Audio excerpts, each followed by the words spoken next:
James Cleverly, Secretary of State for Foreign, Commonwealth and Development Affairs of the United Kingdom. Welcome to Al Arabiya, sir. Thank you. Shukran.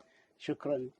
I'd like to start by asking you about your government difficult time and difficult start with the demise of Her Majesty Queen Elizabeth II.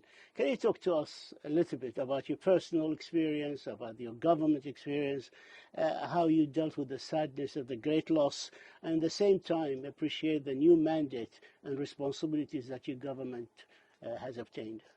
Well, firstly, I would like to say my huge gratitude to the Arab world for the kind messages of condolence that we received when Her Majesty the Queen passed away. She was our Queen, our monarch, but also our greatest diplomat. She developed friendships around the world, of course, including in the Arab world. And it's an incredibly sad time, but King Charles III, I think, will make an excellent king. He has dealt with the challenging but important work of the state funeral incredibly well. And I know that he will be a very, very powerful and passionate voice on the international stage. And as I say, I really appreciate the kind words that have come from your region. I would like to start with the Ukraine.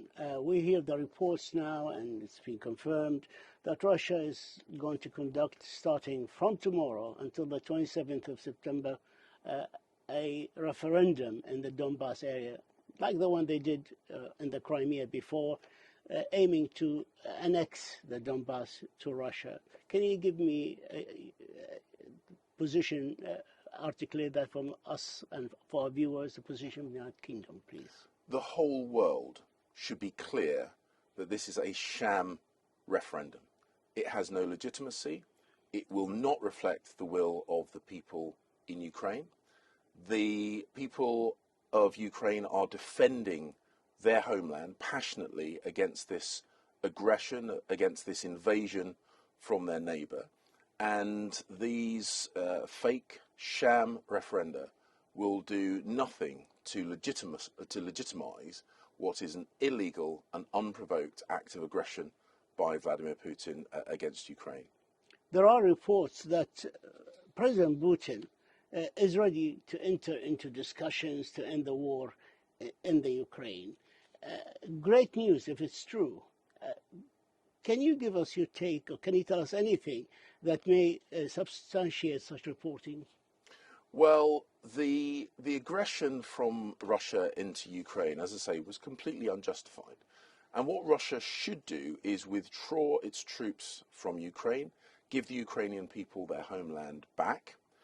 And the idea that suddenly now, when he is facing defeats on the battlefield and being pushed back by the Ukrainian armed forces, that suddenly now he wishes to enter into negotiations, I think is a cynical ploy.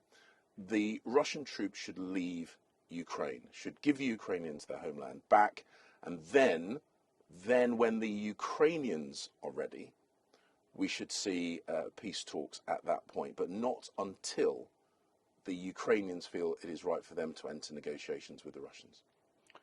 The grain deal, which was a relief for the world in this time of food insecurity all around the world, it was entered into with a limitation of time period of 120 days. Now there are reports, suggestions that President Putin is not going to renew. What would be the effect of such act? We are seeing people around the globe suffering from food insecurity. All the challenges of the world when it comes to food have either been caused or amplified by Russia's aggression in Ukraine.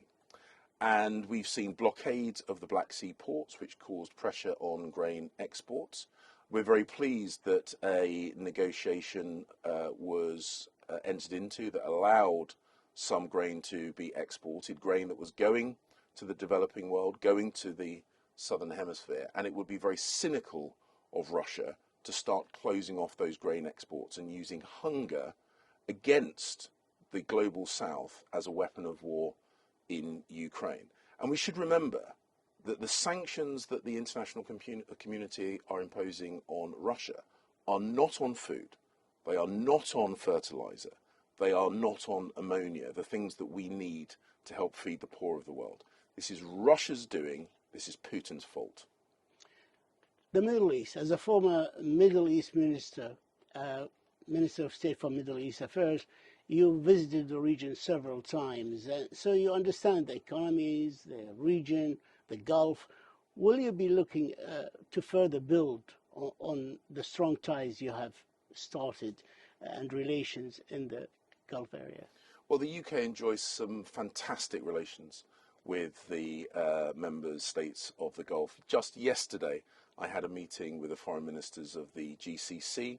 We have been working closely from my time as a minister with responsibility for our relations with the region. It's an incredibly important part of the world. It is a pivot point between Africa, Central Asia, and the UK. On behalf of the UK, will be making sure that we develop those very, very important relationships, that we keep working for the peace, security and prosperity of people in the Middle East and in the UK, and of course more globally.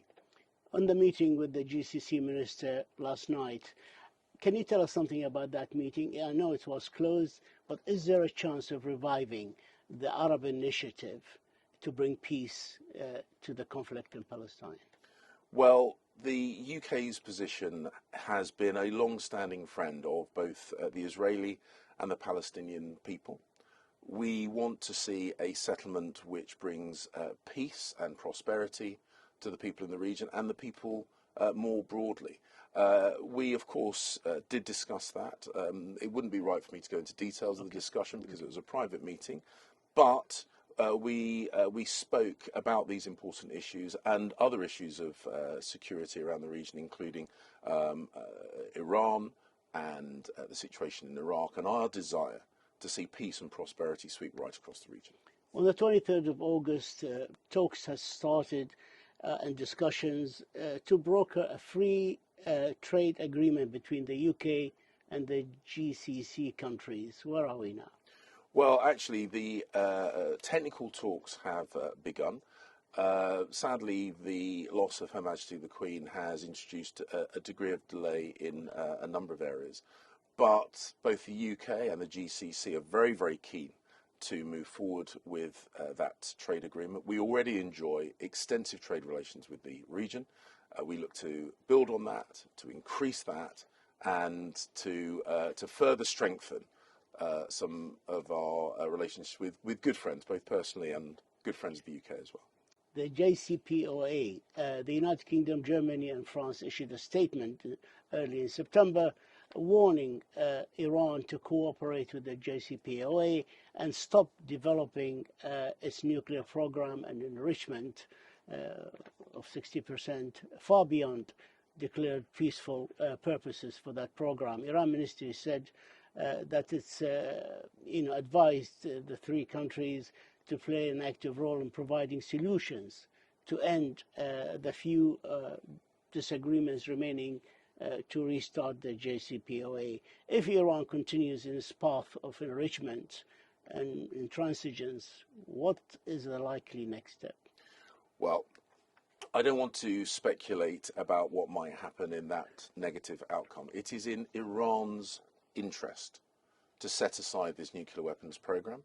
We want to see a peaceful Iran. We want to see Iran being a good neighbor to its countries that it borders and the countries in the region. We want it to step away from its destabilizing activity, and we want it to step away from this nuclear weapons program.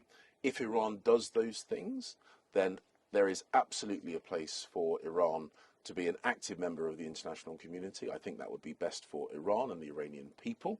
But we are clear that it is completely wrong and completely inappropriate for Iran to continue pursuing this nuclear weapons program. You are first man of color to be Britain Foreign Secretary.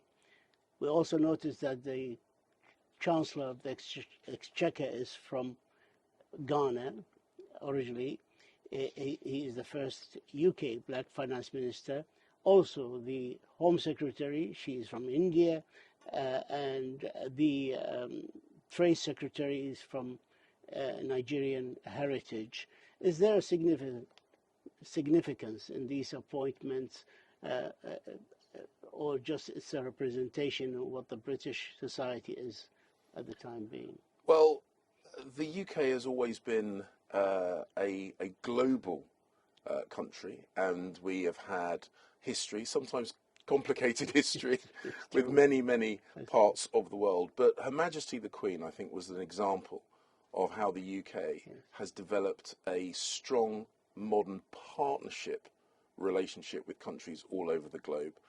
The UK is an ethnically diverse country, and I think now the government reflects very much the mix of heritage that we enjoy in the UK. I'm very proud to be the face and voice of my country on the international stage, and the welcome that I've received here at the United Nations and last week when the world came to pay their respects to Her Majesty the Queen has lifted my spirits. And as I say, I'd like to very much thank my good friends in the Middle East, in the Gulf, for the very kind words they've said about my appointment as the Foreign Secretary of the UK. Thank you. And what a good face and good voice it is. And we'd like to wish you, sir, the very best of luck in your tremendous task ahead. Thank you, sir, for this interview. Thank you, sir. Thank you so much. Thank you very much. Thank you.